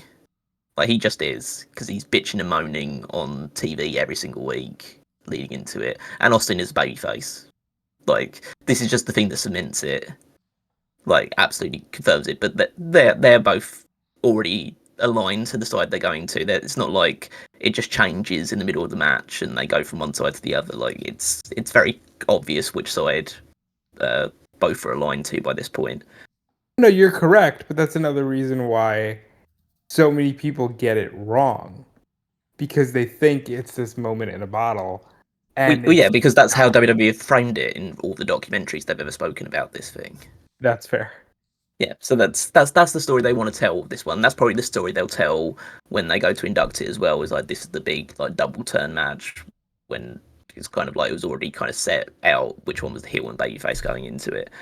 But I think that, yeah, just the overall image, that iconic image of Austin, blood pouring down his face, just refusing to give up to the sharpshooter, because the sharpshooter had been at that point such a protected move, and that, like, any time anyone was put into it for a period of time, like, they would just tap out. Like, very few people ever got to the ropes or got out of it in any significant capacity. So to have the guy just pass out, Bret doesn't get the satisfaction of forcing Austin to pass it, to tap out. He has to just pass out to the pain instead. The way they frame it in commentary, like, it's perfectly aligned to, like, say, okay, now we put the rocket to this guy, sets the wheels in motion for the Hart Foundation stable, which was obviously a great part of '97 as well. And yeah, that's like, this is kind of, if people want to look at this and think this is kind of where the Attitude Era starts, like, you can definitely make an argument for WrestleMania 13 and this match being at the heart of it. Obviously, other people will look at the Montreal Screwjob. Other people will just look at WrestleMania 14 when Austin does become world champion. But yeah, Austin potentially doesn't become champion, or doesn't become the champion that he eventually does become without this match. So yeah, for that reason, it's one of the most important, as well as being one of the best matches in WWE's history. And it also serves as a means to introduce Ken Shamrock and give him something where it's like, okay, here's this guy that's coming in as this special enforcer. Let's give him a contract and have him do some cool stuff. And talk about patterns that repeat themselves. WWE fell ass backwards into this. It's supposed to be Shawn and Bret. I don't know what Austin would have done, but he wasn't supposed to fight Bret Hart. Like, it's a perfect storm, and that, I think, enhances the legend of it. But it's a beautiful match, even in a bottle, and it gets even better when you look at everything else surrounding it. So here's the switch up. Obviously, we can't do one more match, Stone Cold and Bret Hart separately. So instead, if Bret Hart and Stone Cold had one more match, what would you add a gimmick to it? What would the setting be? What kind of details would you play around with to have one more match between Stone Cold and Bret Hart? First of all, Austin has to win. Austin never beats Bret, ever. If I was adding a gimmick to it, it's been done to death now, but I think Hell in a Cell comes to mind as like all right. They'd have killed it. You need to be contained. And they couldn't do the blue bar cage. Maybe you could do your standard, mesh cage. But I think Hell in a Cell and the extra room to play around the ring is where I'd go for Austin and Bret. And that would have been my answer too. Hell in a Cell would have been, they would have figured out some interesting ways to make, and if you go Hell in a Cell back in the time frame where they're allowing them to do chair shots to the head and all that other stuff that thankfully they don't do now, even though it does downgrade the quality of the match a lot of the times, these two would have had a fucking fantastic Hell in a Cell match. Agreed. I would go strap match or dog collar match. Mm. Because I think that, I'd say maybe it's just the fact that I've just grown a bit like tired with the Hell in a Cell concept. A steel cage would definitely work, but I just don't think that the whole story for their thing was based around them trying to escape each other. This is about like keeping them like as attached as they closely are, because their kind of legacies at that point in time are so closely intertwined with each other. So they want to prove who's best, and so there's no kind of, we're just going to be attached to each other and we're going to beat the shit out of each other. Because you can do some stuff with like a lot of submissions that Bret probably can come up with using either the strap or a chain or something that's attaching them together. Austin can throw Bret around the place, whip him around with the chain or whip him with the strap as well. Obviously, we know that Austin had a good strap match with Savio Vega as well. Probably one of the most notable matches of his like early tenure in WWE. So I think that it would align well with both of their strong suits. Obviously, they would have good Hell in a Cell matches, and steel cage matches, but I don't think that would just be them having a match in that structure. The thing is, if it's a strap match, I have to say it has to end by pinfall or submission. Oh no, I'm not. We're not doing the stupid corner thing. I'm talking about an actual strap match, an actual dog collar match, which ends in a definitive winner one way or the other. Like, could you imagine like him doing a like a stunner with like the chain or strap wrapped around Hart's neck or something? Well, that'd be a cool looking visual. Bret doing the figure four chain around the knee. Oh, Austin's injured knee. Like those two are great. One of the biggest regrets I have of the Montreal thing is you don't get more with Austin and Bret. You know, like they were so good, and you know they would have fought forever. And I'd go Austin wins. Austin he should win one match against Bret Hart or something. Yeah. Rounding out this discussion is the headliner of this year. He's already been inducted, but he's being inducted as a solo instead of as a part of D-Generation X.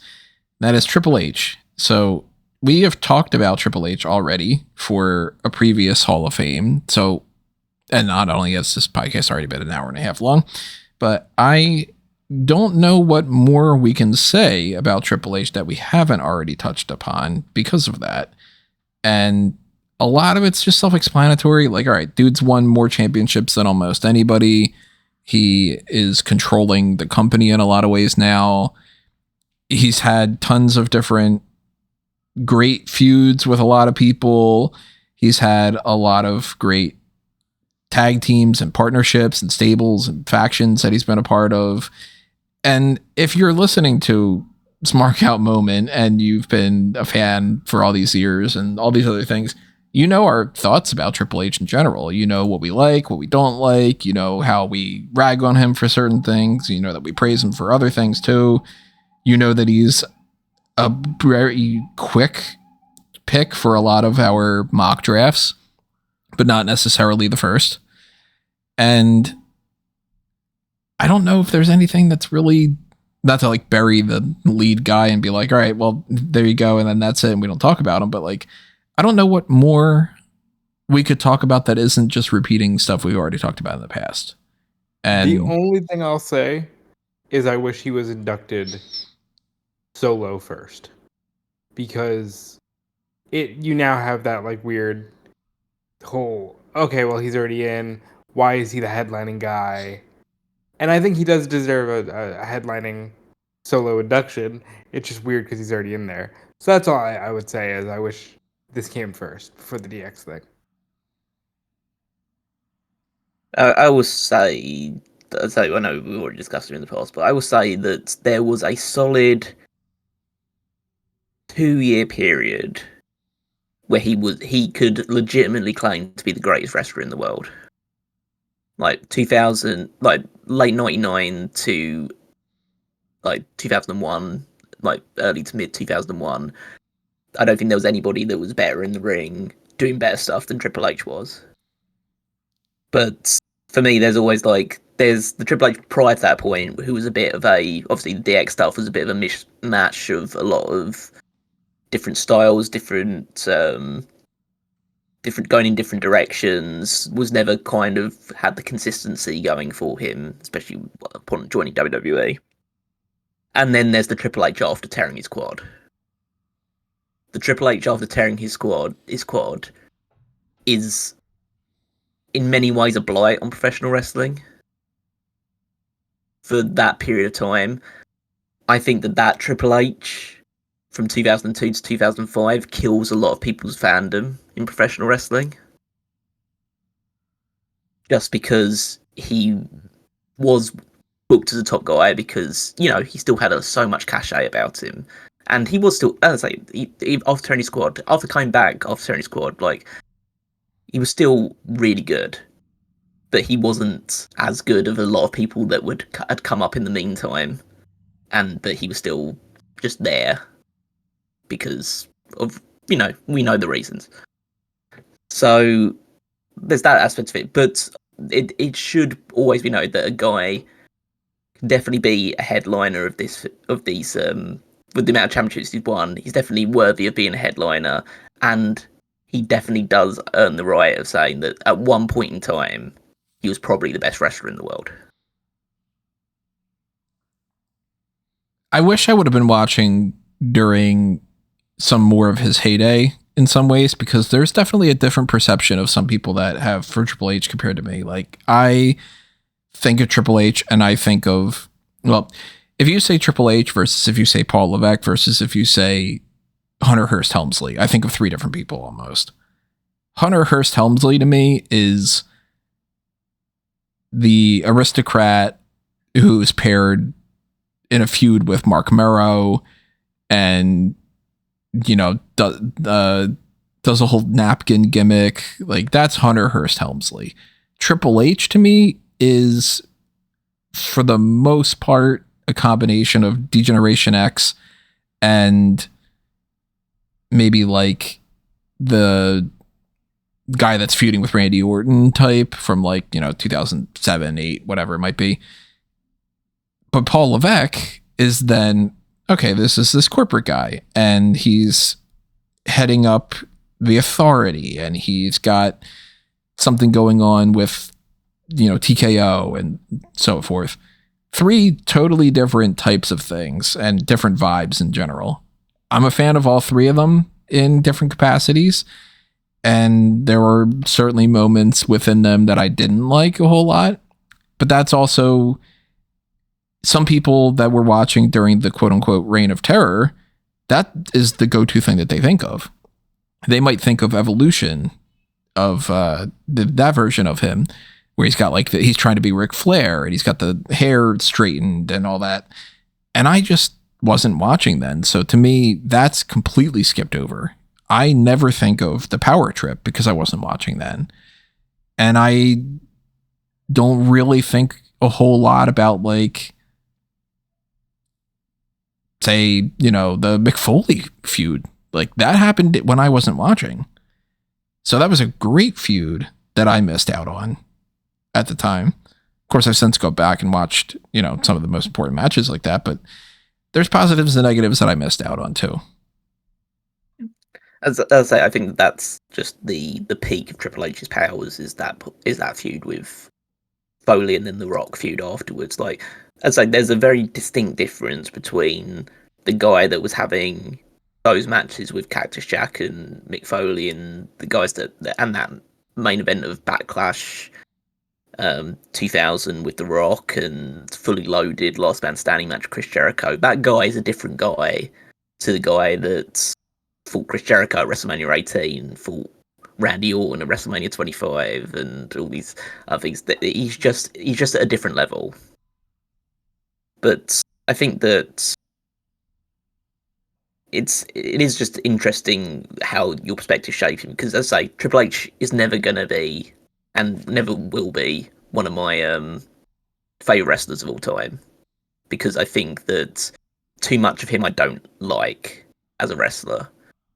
He's a guy that had, in my opinion, and maybe this is doing a bit of a disservice, he had great matches with great wrestlers, but he couldn't take not great wrestlers and have great matches with them.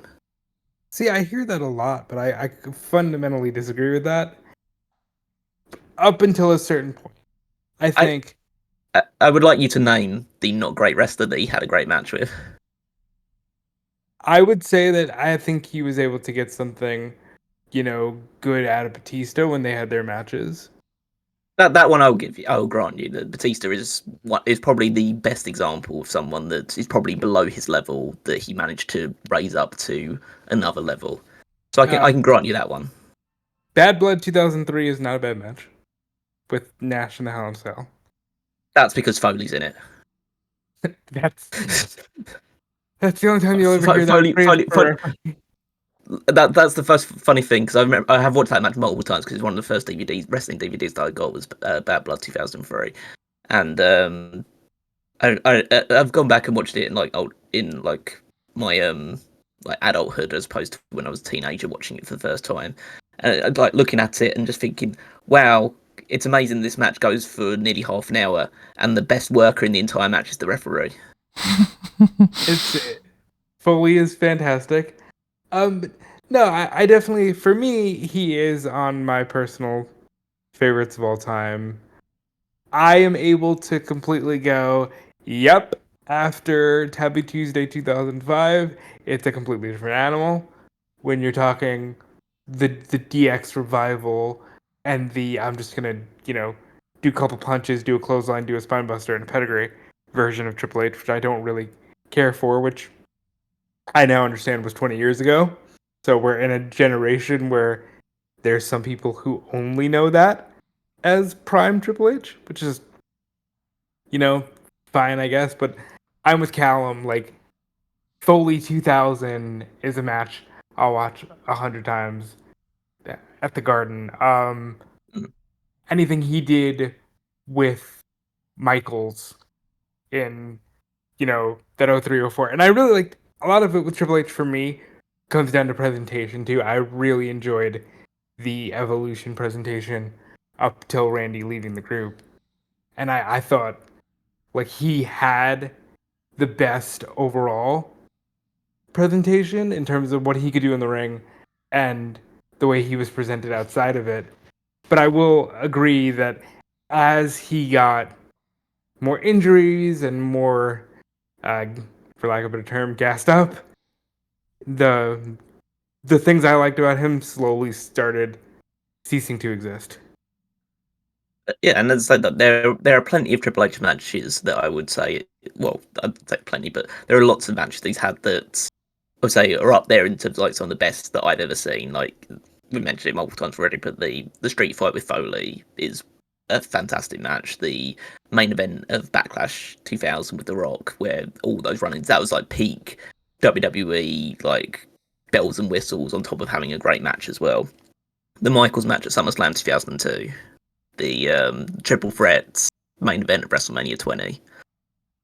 The Undertaker matches, all three WrestleMania matches against the Undertaker are actually really good. Probably some of Undertaker's best matches there.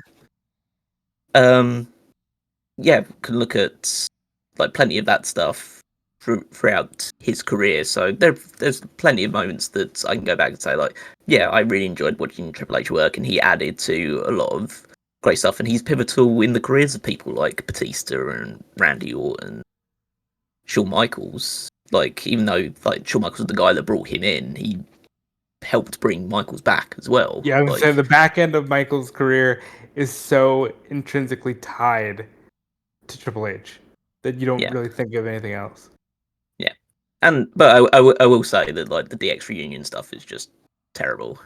But that's just like in hindsight, looking back on it, it's just like, yeah, this is all really bad, and why is Hornswoggle here? And I can't remember if I had said it on the air, if I was just talking to Tony off of it, but I had come across the Little People's Court thing, and I was just like seeing them, knowing now that they were just like dudes in their 40s, and you're just like, okay, they're doing dad humor, and I don't love it because I'd rather, if you're going to do DX, it's such a special thing. But I get it. They're just doing dad jokes. It just turns into, like, that's who they are now. So I think I'm able to kind of haha it now that it's so far removed. But yeah, at the time I wanted to, like, pull my hair out. All right, so one more match. Triple H. Kevin Owens. He could work with a lot of different people, but I'm going Cody Rhodes. Kevin Owens. Makes a lot of sense. Kevin Owens is one of our perpetual options for a lot of our one more matches, and I'm he just has great matches with everybody. Yeah, he works with a lot of different styles, so and he tells good stories with them as well, and because he's such a good promo, like he can just go at them as well and make the match more interesting than just the match itself. But yeah, I mean, I'm just trying to look at people. I'm trying to think of someone who meshes well with Triple H style. The problem I have with Cody, and why I wouldn't choose Cody, is because I feel like that's going to end up like the Randy Orton match, or his multiple Randy Orton matches, and I don't think he ever had a good match with Randy Orton. I can say that I agree with that. I never really enjoyed his stuff with Randy. Definitely not Roman, because we know how bad that can be. Yeah, and that's another unfortunate thing, because that wasn't Tribal Chief Roman, but yeah, because we saw it, I have no desire to see it. AJ Styles is an option. That AJ is high up there. Yeah, AJ would be obviously a good choice. Before he retired, that was the one I was like, all right, if he ever has one more good match, it'll be AJ. Honestly, the one that I go to, and this was going to probably sound a bit weird, is Pete Dunne. Yeah, I think if you built Pete Dunne up, yes, to the level that he should have been at, like he strikes me as okay. That's what we lost you. Well, oh, sorry. That's your kind of like smaller guy that works well with Triple H at that point in time. Like, you know, your Benoit clone, your Angle clone, your Jericho clone that would have the good matches with Triple H. And I think that with his both like technical style, but also the brutality side of things, where he could probably work the heel against Triple H, I think that Dunne would have a really, really good match with him. I'd be curious to see a lot of different people. I'd be curious to see Dominic Mysterio in a match with Triple H. I'd be curious to see what Triple H could do with Logan Paul. See if they can pull something out there. Yeah, there's a lot of people that he could work well with. It's a shame we never got DIY against Shawn and Triple H. That's a match. Yeah, that, I'm sure they pushed for it too. Gunther, but the thing with the Gunther idea is he would have to be a babyface, and Triple H is just somebody who is undoubtedly, and this time I am confident, unlike the Michelle comment earlier, Triple H is undoubtedly needs to work heel to do his best work.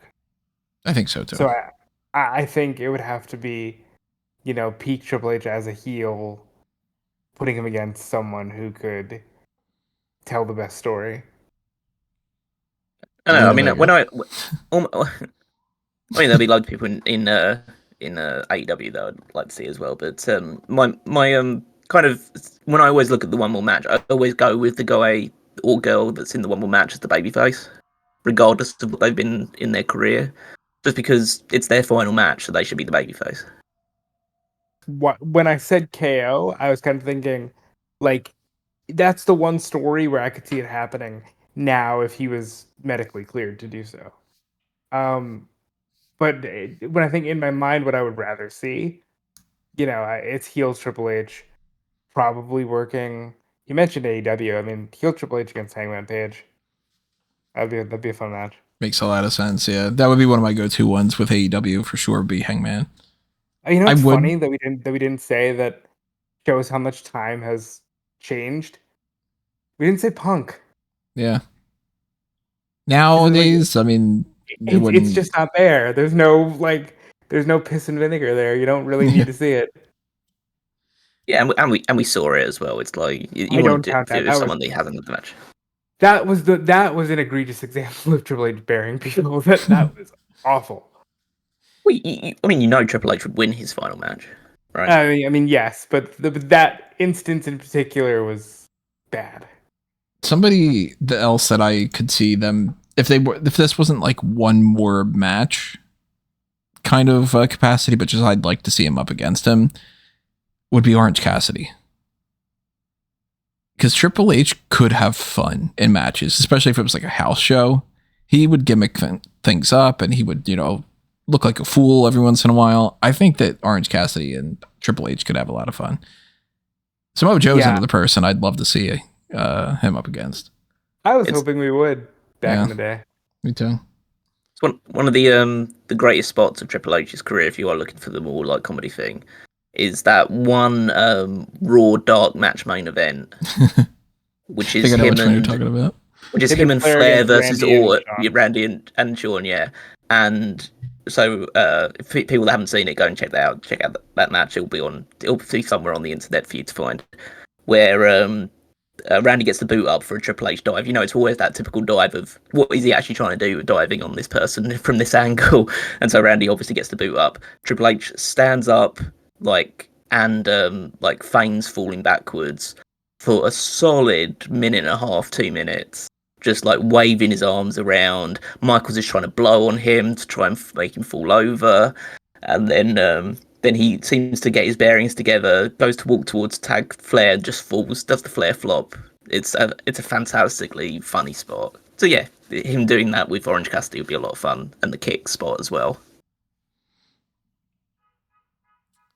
Alrighty, everybody. Well, that is our one more match / Wrestling with the Past discussion for this year's Hall of Fame class.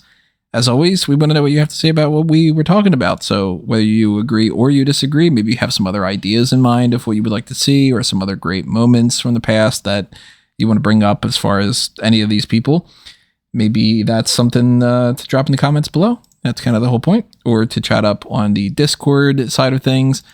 And we're not done talking about the Hall of Fame classes in some capacities. I mean, I'm going to be watching the Hall of Fame whenever the fuck that thing airs. I know it's going to be out of time frame. That's pretty stupid. But I plan on watching that. I hope that it's a good show. I hope everybody enjoys watching that too and all. We are going to eventually have a Darkcast Hall of Lame of something that in some ways is inspired by this year's class. In some ways, not necessarily 100%, but that's more kind of in the same range. And, you know, we got WrestleMania stuff coming up next week and all. So keep all that stuff in mind. We have another episode of Hot Tags on top of all that. If you want to show your support for these different things, you guys know where to find everything, like the like button, the subscribe button, the join button, all on YouTube. Follow us on whatever it is that you're listening to us on. If you're listening elsewhere, if you want to follow my stuff, I'm at all the different links that you can find at amangotree.com. or anthonymango.com. It's the same thing. Make sure that you're also just following what Rob and Callum have going on. Yeah, you can follow me everywhere at Dude Felice. That's Instagram, Twitter, Twitch, Blue Sky, you know, all the socials. And check out my work on Fightful.com, of course. But also, and I haven't had to say this in a while, check out what Callum has going on.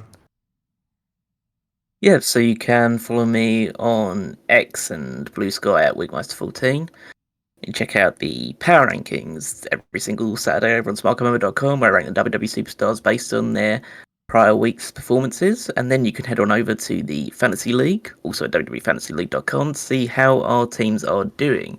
And how are our teams doing? Well, I've been keeping up with stuff as best as I can moving into it. I know for a fact right now that Rob is leading, just a couple of weeks away from WrestleMania.